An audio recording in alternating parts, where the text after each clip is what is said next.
il a bien la Kamouté. Il est en train de déstabiliser les provinces.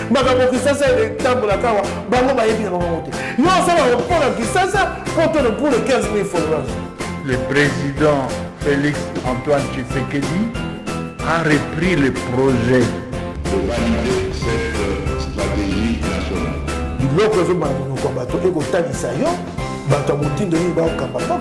C'est la première fois que vous avez la vidéo na biso abonné.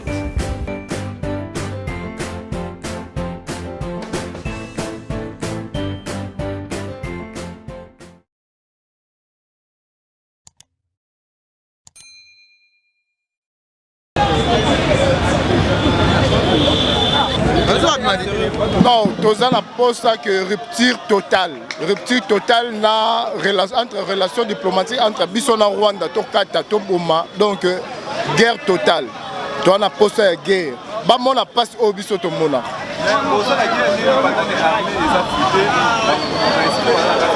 Tout à fait. Il y a un des problèmes au monde que l'autre aux la poste à marche. Marche na biso ya lelo et ça parce que marche la biso à l'élo. Et ça, un toujours soutenir FARDC. Le deux toujours réclamé identification au sein de l'armée. Qui est qui. Et puis troisièmement, loi Tchani, toujours au Puyang. Loi Tchani. Même dans l'opposant, même dans la population, peut toujours interpeller la population. Et si gagnons aux alliés. Yeba aux années parce que mon à côté même na kati ya population. Dans le lot aux hommes on a tibo dans tous en akanda. Tous ma FARDC en avant. Et le président de la Médard Kankolongo. Merci.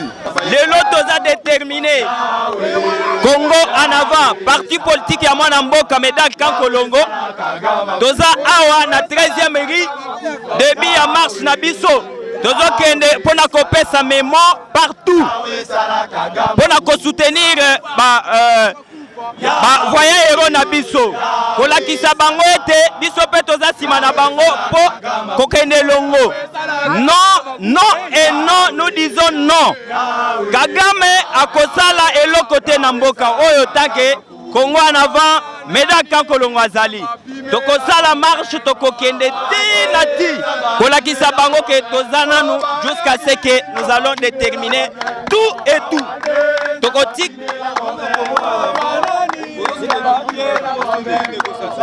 Congo en avant, toza déterminé en tant que parti politique tolobi lelo ko soutenir ba FARDC. Toko zonga simatel lelo oyo toko sala marche Congo mobimba monde entier bayeba ke parti politique Congo en avant oyo mwana mboka Médard Kankolongo azo diriger toko sala nyonso pona ko soutenir ba FARDC na biso. Toko kende liboso toko zonga ka simate. Tozo boya makambo bitumba na est na biso. Biso Congo en avant to telemi Kagame azali na mboka moko ya muke. RDC za mboka munene. Soki alingi bitumba yesoka lobi aboma Congo akobeta bal moko ebomi territoire moko mais biso to bomi tokoboma mboka mobimba. Donc atika Congo calme, atika Congo calme soki te liwo yazo lingela bande na biso na est ye mutako kufa Congo na vana président nango Médard Kankolongo to boyi makambo bituma na est ya mboka na biso na koloba pe boye na bande na biso ba congolais oyo azana kati ya groupe armé botika bobi na groupe armé M23 azana eloko moko te akosa na biso po Congo toza ebele toko kota Rwanda na makolo to boteli bango manduki to boteli bango bandaku nyonso ya bango tozui. Donc Kagame to sengi na yo sala attention Congo en avant tant que toza na bomboyi to lingi lisusu te Congo ekeka liboso to boyi makambo na nyonso ya bitumba. Les Congolais, nous fustigeons les criminalités rwandaises à l'est de la République démocratique du Congo. Trop c'est trop. Nous disons non au massacre. Kagame c'est un assassin, un criminel international.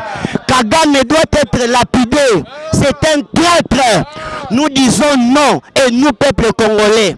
Derrière la vision, n'est-ce pas, du camarade président Kankolongo Médard, nous sommes aujourd'hui dans la rue pour fustiger corriger et réveiller, n'est-ce pas, la conscience patriotique de tous les peuples congolais afin que nous soyons mobilisés pour que le Rwanda, à travers son criminel Kagame, quitte le sol congolais. Nous avons dit, maître.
Kagame soki ava lukaba FDLR na Est biso tokokende lukaba M23 na Rwanda elongona Félix Tshisekedi po ye alobi ba FDLR baza na Congo biso pe ba M23 baza na Rwanda toyokaki lobi 500 militaires rwandais bakoti na mboka na biso tokotika bamabota na biso tala tokosubela Rwanda mutu na mutu akosuba kaka nonde kotonda ekoza inonde okobone Rwanda ekoza inonde Congo ezali grand pays donc Kagame attire attention makila na biso kebo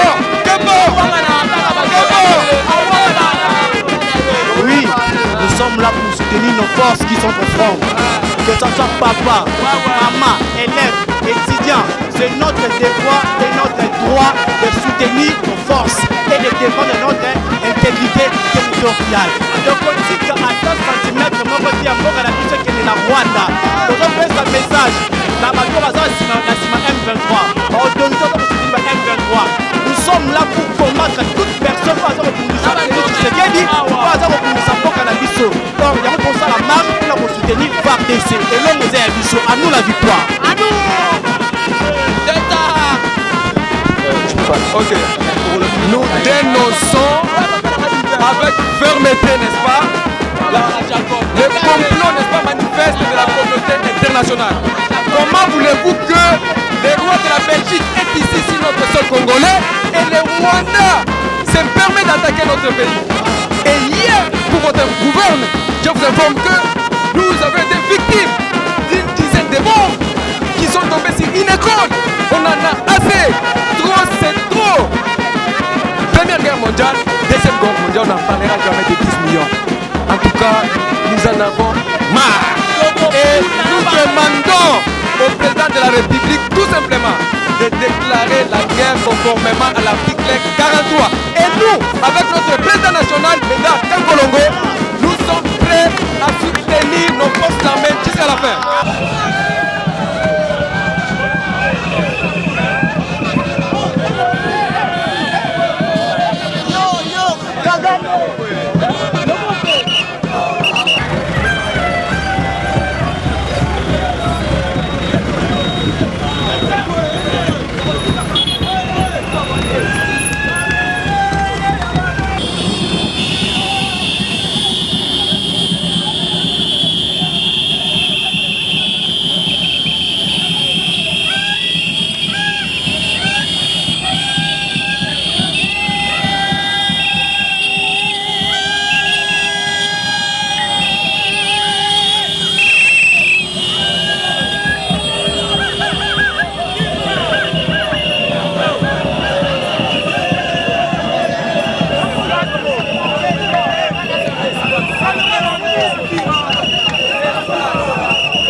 de l'école.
médaille.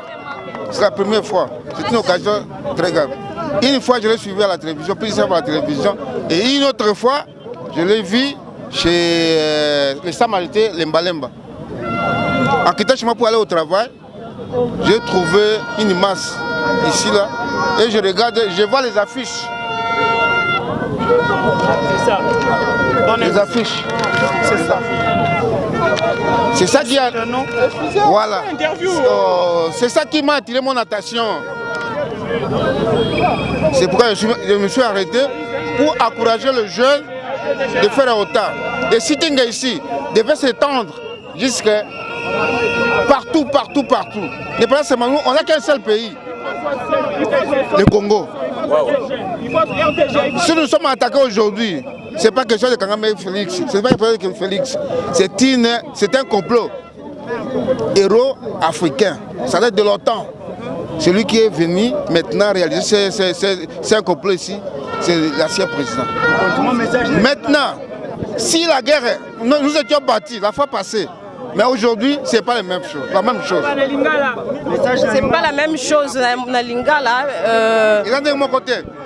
Contexte ya kala. Batu nyonso. Comment mobimba ibayaki mobutu. Yango nani azui moyen ya kokota. Mais aujourd'hui, hein, les lois sont impossibles. Attention, basangani batu combien bakokate. Omoni? Yo olambi situation olambi Tshisekedi. Non, Batois sera là pour. Le fait de faire ça, parce que la guerre, c'est tout le monde. Minduki, na Batu. Soit qui armée, il y a une population, ils ont si manabiso, pas comme écarté. C'est quoi le bino en tant que mapinga écolo bozo, en tant que FARDC bino mo bozo sengani ni na mo konzi écolo par rapport ya musala bina bino bien misatu. Moi je suis spécialiste. Chef de l'État, ndinga zo yokanga, mon papa na komaka. Asala boye, commandement et ça qu'a 10 à 50. Commandement ya awa. Akende kuna, bana bakende ba on peut pas rejoindre. L'entendre bien, commandement ya awa et longo. Première condition. Deuxième condition, commandement ya région. Oye sali 10 à 20 ans, ba longwa, ba mité bango ailleurs, ba longwa bango na contre oya bango. Yango histoire avec trahison yango baza ko réussir. A remplacer par Yassik. Troisième loko dipensage dans le bâti, eza boye. ONU, Union africaine, n'est-ce pas non? Peut s'habiller ordre, tout ça dialogue inter-congolais. Pour mettre fin à la guerre, un argument de taille. Congo, et Sengana ONU, et Sengana Union africaine, Bango P, Basala, dialogue inter-burundais, dialogue inter-ougandais, dialogue inter-rwandais. Comment voulez-vous ça bitumba? Bazalia a bien par la mission pour que nous avons transféré à Kufa. Kangami, Museveni, Oya Burundi, Azwa Batuna, Yaba qui est consolé, on ne connaît pas Bango. Et si là, on va compter la peine à Bango, Bakota. C'est bon.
Napesi bino merci ndenge bo accompagner biso ndenge boyebi parti na biso toorganisaki marche pona soutenir nos forces armées pamba te bozoyoka na ngambo mosusu Kagame na bato na ye bali na motema mabe na mboka na biso. Tolingi ko passer message oyo na communauté internationale ba oyo bazalaka chaque instant na toujours na complicité. Boyokaki dernièrement que nos forces armées balobaki ke bakangaki quelques soldats rwandais, mais na conseil de sécurité toyoki ata condamnation moko te ya kokondane Kagame. Kasi tolobi lobi kona biso kouta na Kagame te ekouta na bakongole biso moko boye te. Est-ce que bino bonjimi ke mboka na biso Kagame akoboto na biso? Alors to se mobiliser somoni mutu na ba discours ya kukabola bato na moma oyo ya zandoki biso nyonso tozali nsima ya FARDC. Tolobi na bango bakende liboso bango baza na front biso na mabondeli biso toza na balabala bakolonga monguna wana. Tosengi mpe mokonzi ya mboka toyoki ke na arme na biso barwandais batondi bainfiltre baza ebele. Tosepeli ndango alongolaki 4 mais baza 4 te bale baza ata 1000 même 2000 oyo bazali kopesa information ya mabe po te banguna wana baya baboma peuple na biso. Tolobi boye na bandeko na biso baza na Beni, baza na Rutshuru, baza na ngambo wana ya est bakonte na parti Congo en avant. Tokozala toujours mobilisé mpona kotelemela Kagame na bato na ye. Maintenant tokolala lisusu te oyo ezali ebandeli mais marche kokontinue jusqu'à ce que baptise makasi esalema. Nayoki na nzela bolobi na ngai te tozodéclare guerre na Rwanda bote biso tolobi Kagame na arme na ye bakotelema na arme na biso te mais libaku mabe na biso ezali bato ya FCC bakopesa bato mabe na arme mais bakokweya tokorécupere mboka na biso ndenge esengeli. 500 militaires oyo Kagame a tué toyoki ke batindi 500 militaires baza na frontière mais nos forces armées bakotika bango te bakolonga bango nde tolobaka toujours Congo en avant Congo na motema baboko bakasopona bino moko. Bonjour, vous venez d'organiser une marche de soutien au FARDC avec vos militants. Quel est le message que vous avez adressé et à vos militants et à nos forces armées qui sont au front? Vous savez, on a voulu premièrement adresser ces messages à la communauté nationale et internationale. Premièrement, à la communauté nationale de nous mobiliser derrière nos forces armées.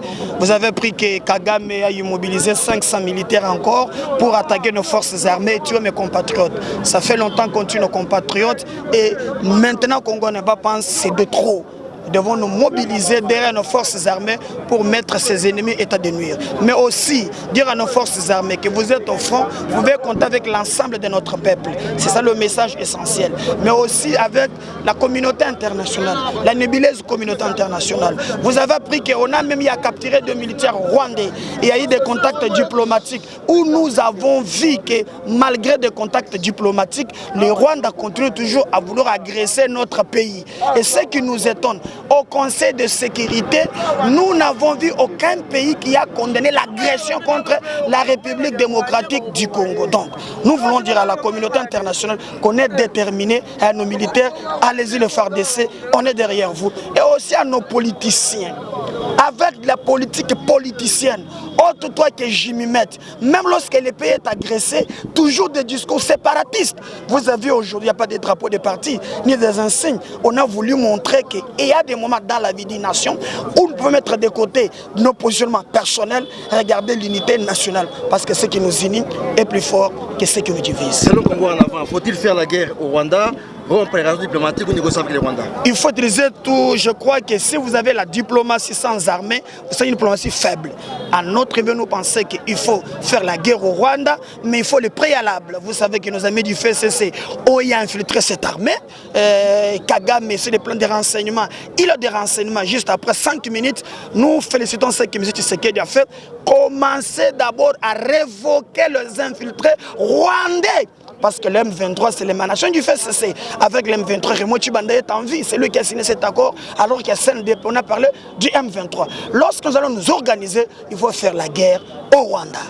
Président, le lot au Moni Bino Awa, ils allaient le point de chute Nabino pour la marche à l'élo. Message nous besoin adressé à la population et à la FRDC. Oui, vous allez ko talisa FRDC que baliko bunda bango mon côté.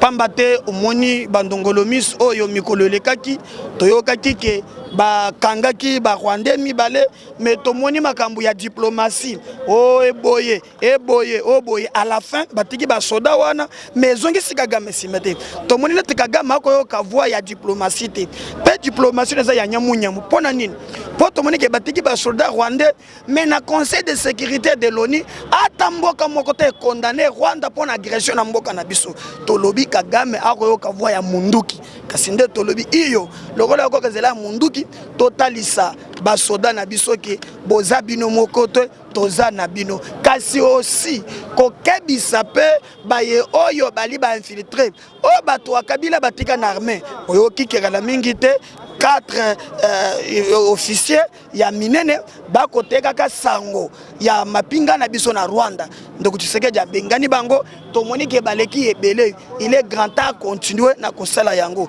koyebisa pe ba politiciens omoni mingi toki mboka eza agressé esengili kotia politique ya koluka positionnement personnel pembeni tolobi na bango bazala ensemble pour ceux qui les lobby tumba ekoti mboka ya opposition ezalaka te mboka majorité ezalaka tozaka na mboka moko Congo nango Congo ndeto tamboli pona kotelesa mapinga na biso ke tozali ensemble pona kolonga etumba wana botamboli mais boponi point de chute parler du peuple. Pourquoi choix ya parler du peuple pour la point de chute? Po yebi ke mokolo ba déclaraka guerre. Lorsqu'on veut déclarer la guerre, c'est le président de la Ariana Congrès. Congrès Moutoyaka, Kolobake Topesio Ndingisa Mokonzi Mboka, la Kisa Bitum. Il y a le message na Kagame que Tokobanga Kayote, a Otoka Bisa, que bientôt Congrès Kokota. Pour te déclarer guerre na Rwanda. Kasi tokanga kanga nanu ba Rwandais oyo bazana armée tout bango mupanzi ba imboka ba son commandement pour toute la guerre na Rwanda. Visiblement bo lingi pe bo communiquer na président de l'Assemblée nationale un mot pour la président ya l'Assemblée nationale. Ko ebisa citoyen mboso ke atia intérêt ya mboka ezala kaka yete ezala président ya Sénat bango nyonso mibale omoni nde mikolo yelekaki awa atindi ba député balanda mboso to na besoin biloko wana mikolo yote aw to na besoin ya unité institutionnelle unité ya peuple pour te tolonga bitumba et te biso mokonzi ya mboka yete atia makasi na mapinga ba congolais na Congo en avant baza simana. Merci beaucoup. Merci.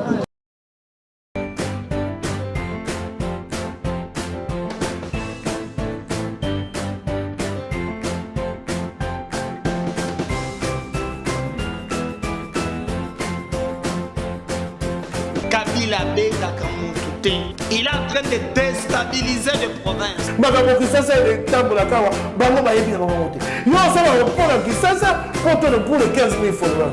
Le président Félix Antoine Tshisekedi a repris le projet de valider cette stratégie nationale.